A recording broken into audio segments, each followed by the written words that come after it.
को अगर तैनात किसी ने किया था तो वो गलत रास्ते पे चल पड़े। ये कौन सी जस्टिफिकेशन है भाई? क्या क्योंकि उसको किसी ने अपॉइंट किया था, इसके पास लाइसेंस है कि वो फिर खुली दहशतगर्दी में मुलविस हो जाए? Thank you. इस वक्त जैसे कि पहले आपके बारे में रूल के बारे में कहा गया था कि वो डबल माइंडेड है, इस्तीफे देने हैं या नहीं देने, आपने क्लियर कर दिया। पीपल्स पार्टी के साथ भी इसी तरह की बात हो रही थी, उनकी जाने से कह दिया कि वो तो ज़िमनी इलेक्शन में हिस्सा लेंगे और जब इस्तीफों का मामला आएगा तो सेनेट इलेक्शन के बाद देखेंगे।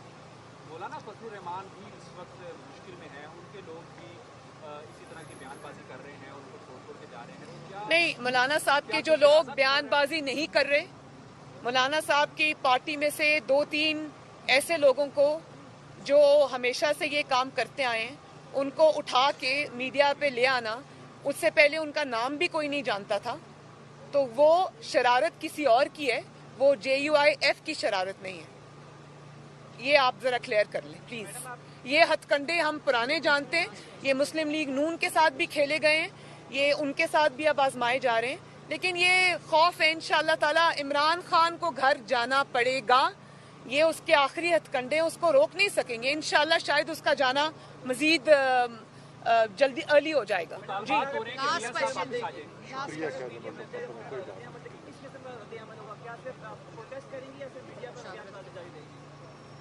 देखें, इस बार अब बयानबाजी से काम नहीं चलेगा। इस दफा फैसला होगा और इंशाअल्लाह उस पर अमल दरामद भी होगा।